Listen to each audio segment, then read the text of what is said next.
Hello there everybody, and welcome back to another episode of An Ecologist Plays, where I'm trying to do some education through entertainment.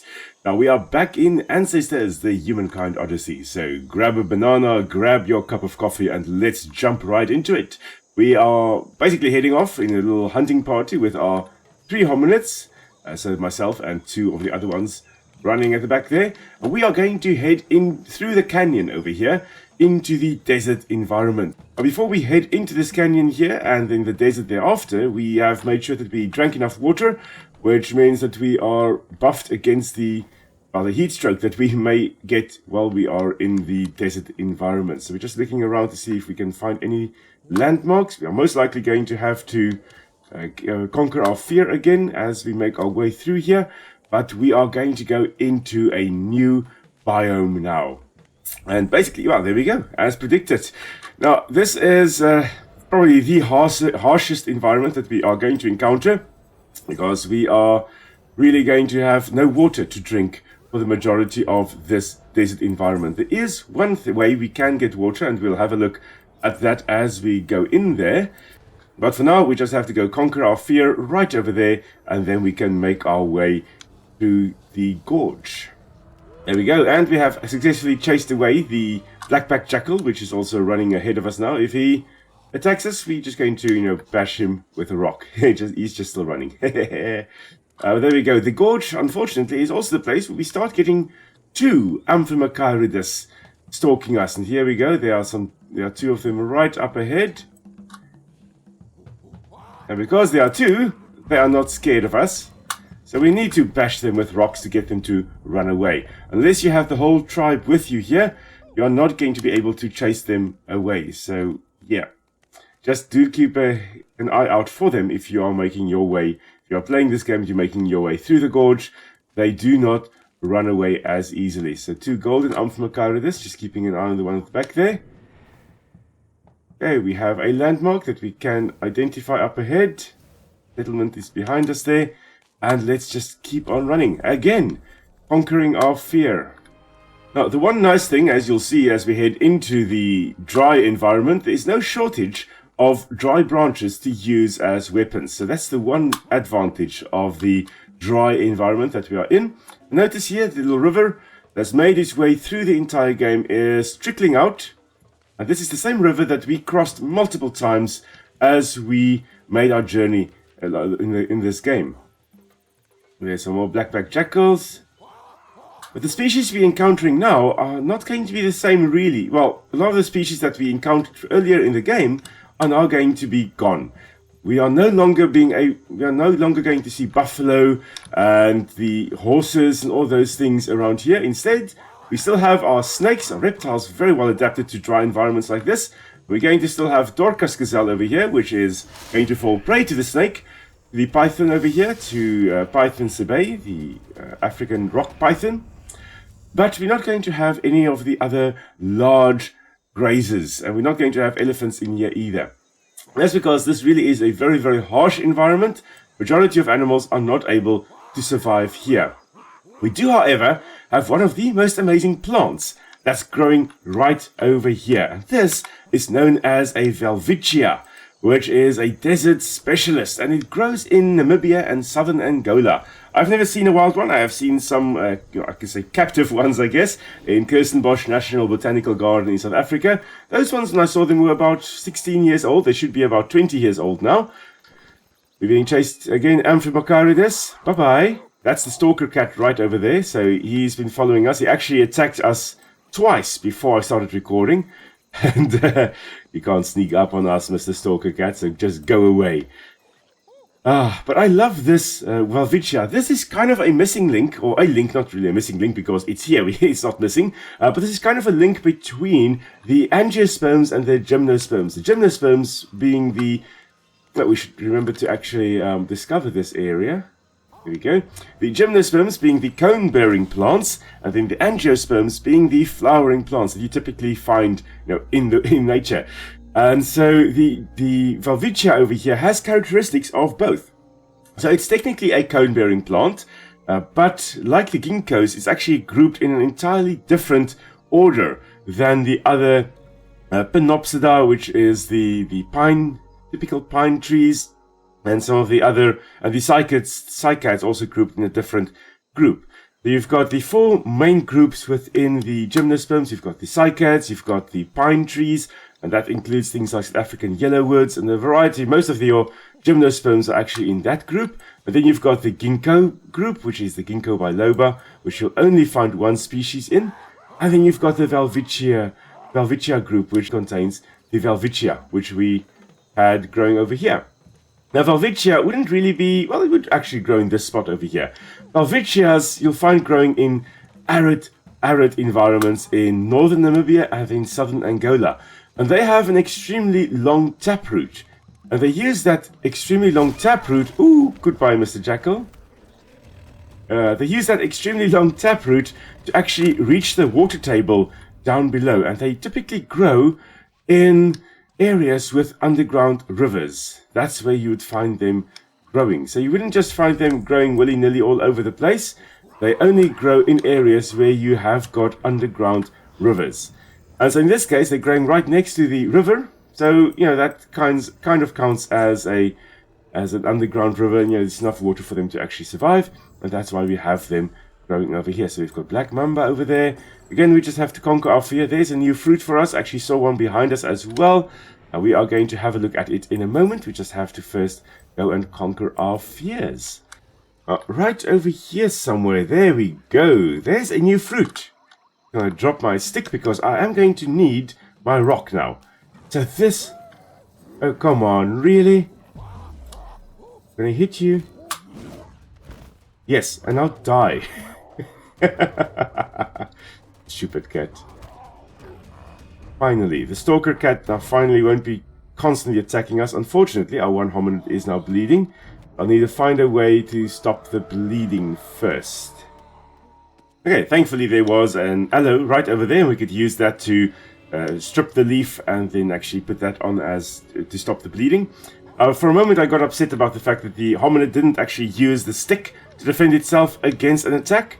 However, you know, if you are a predator, you are going to specifically stalk your prey in such a way that they never see you coming. So no real chance to actually defend against your attack.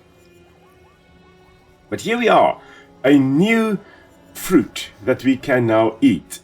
But this is a desert melon. It's an extremely tough plant, but if you break it open, you can actually go and eat it. And this is going to help us get water. So, Colocynthus apertus citrullus. So, citrullus being the genus, and then, so this is the citrullus genus. In South Africa, we've got Citrullus lanatus, which is basically the watermelon, because that came from that species. Originally, it was a wild thing like this. In South Africa, we have what we call tsamas, which is also very often was used by the Bushmen in the Kalahari Desert to survive. And for the majority of recent expansion into Botswana, for example, people could only travel through the Kalahari Desert when the tsamas were in fruit, because that's the only time there was any water available for them. They would have to eat the tsamas. If the tsamas were not fruiting, so if it was a bad year, a dry year, and the tsamas were not growing like this and fruiting, then there would be no way to actually make it safely across the desert. And so a lot of times, human expansion into the Kalahari Desert or through the Kalahari Desert was based on, are the tsamas fruiting? If yes, great. If no, then, well, I guess we're not going into the Kalahari this year. And so in this game, you really will rely on those tsamas over there. Now, unfortunately, our hominids are not able to easily bash open the tsamas, but I have a plan. Okay, so what I have done is I have quickly gotten some basalt, and I have made basalt choppers for all the hominids. So all three of us now have basalt choppers in our hands, and we're just going to tell them all, or both of them, to switch over to the other hand, pick up a melon. There they go. And switch hands, and tell them to order what I'm doing, and then bash open the melon.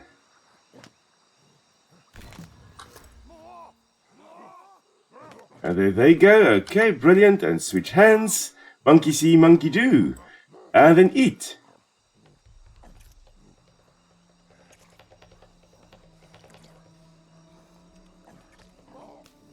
And there they go. Brilliant. That is going to help a bit now. And I'm also going to tell them to pick up another melon to carry around, just in case. If it gets too hot or too thirsty, we can at least have some water with us. Okay, there we go. Brilliant. Now let's head off. Where is our next point? Right over there. Let's quickly go and get that point as well. So this here would probably be the last oasis before you head into the desert. This, yeah, the last spot you can get water that's standing before you hit the beach. So the shallow hideout oasis. This is where we currently are.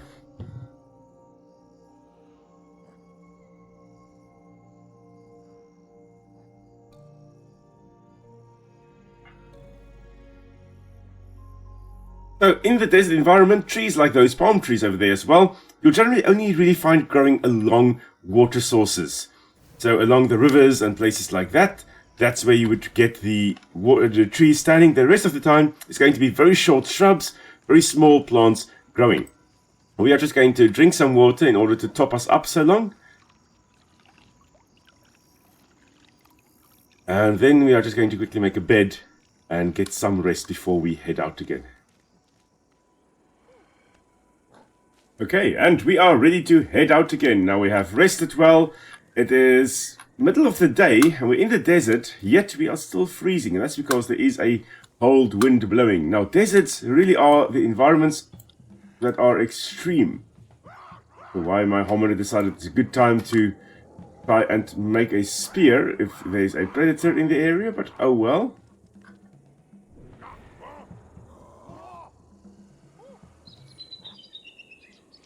Probably just a snake somewhere.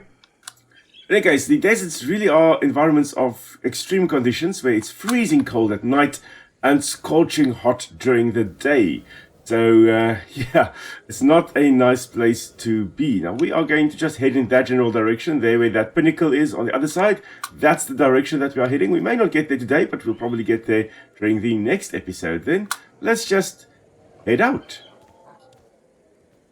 Now, as we go through here, you will of course see that it's very, very much small, succulent plants, shrubby plants, and also some grasses that are able to survive here. Now, grasses, hello. Yeah, let's just whack you with a rock. Again, because we're only 3 hominids, even though we are armed, there are 2 Amphimachiridus here. They do not scare easily, so we need to have keep an eye out for them, because they can easily come and attack 2 of us at the same time, and that's going to be quite difficult to protect against. But as I was saying, grasses in deserts really not that common. They prefer areas where you have more rain, which you don't have obviously in deserts. And so only really after very good rainfall years will you have grasses growing in deserts like you have over here. So this area most likely experienced quite good rains before we came into this area, which is just interesting to think about. Now, of course, the hominid that we currently are, which is Australopithecus afarensis, that species was quite well adapted to a variety of conditions or habitats, most likely not desert like this one though. Australopithecus africanus most likely was able to survive a little bit better in desert environments like this. But afarensis, famously, the most famous specimen thereof is Lucy, and we'll get to Lucy in a moment. But this species survived in really a variety of habitats, from denser woodlands to open woodlands to grasslands to true savannas, to basically any habitat that it had in its environment, in the range in which it occurred. And of course it comes from the Hadar region of Ethiopia, or also known as the Afar region. So Hadar and Afar being the same region. So it was first discovered there in, I think, the 1930s, if I'm not mistaken, Australopithecus afarensis. But then only the majority of the specimens were only found... What's attacking us? Something is attacking us. Oh, there are hyenas here as well. Need to keep an eye out for them. Unfortunately, as we are going to go and conquer our fear here, the one thing we were not prepared for in the desert is the cold conditions. We were ready to, survive the heat, not survive the freezing cold wind that is currently blowing. So I am looking out for a plant that can help us in that regard, but until I find it, we are just going to have to suck it up. So sorry, Mr. Hominid. Just going to have to suck it up. No areas here for us, no landmarks. Only real landmark is one coming up there, which I think is the pinnacle. There's another black mamba here. You know what, we're just gonna hit it with a rock as well. So Lucy going here on a murderous rampage. As I was saying, most of the specimens were only really discovered in the 1970s. 1973, 1974 and 1975 to be exact. That's when most of the specimens were uncovered. And that includes Lucy, which I think was found in 1974, if I'm not mistaken. And the year thereafter, the so-called first family was also discovered. I think it belonged to 17 individuals. So a whole bunch of bones and stuff belonging to 17 different individuals was also discovered. And then also nearby, there was also a set of footprints discovered, which belonged most likely to Australopithecus afarensis. And that footprint, those set of footprints, the series of footprints actually, a whole pathway, most likely indicates that Australopithecus afarensis was most likely completely bipedal, or very much bipedal, so very similar walking style to what we have here, although maybe not quite as hunched as you have in this specimen that's walking around over here at the moment. And one of my favorite little random facts about the Lucy specimen of Australopithecus afarensis, just as we may sharpen our spear a bit, is where she gets her name from. And she is named, well, there was a song that was playing at the point when she was discovered. There was a song playing on the radio. At that point, the song was actually like 7 years old, I believe. But there was a song playing in base camp. There was a song playing on the radio. And that song was the Beatles song, Lucy in the Sky with Diamonds. And because that song was playing on the radio at that point, they named that specimen Lucy, which I think is quite funny. So she's named after a famous Beatles song. Now we have a precious stone over here, I think citrine if I'm not mistaken. We don't need it. We are an elder at the moment, so we're just gonna chuck it. Whee! Bonk. Away it goes. Quite fun to be able to do that. Now we have this spot that we will need to discover right above us.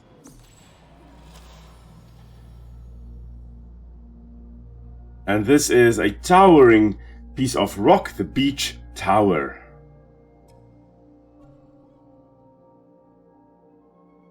And from here, we can see our end habitat, the coast. So we are so close to the last habitat that we are going to explore in this game. And we will be doing that next time. So thanks again for tuning in. Hope you have a wonderful day. Stay safe, everybody. I will see you guys next time.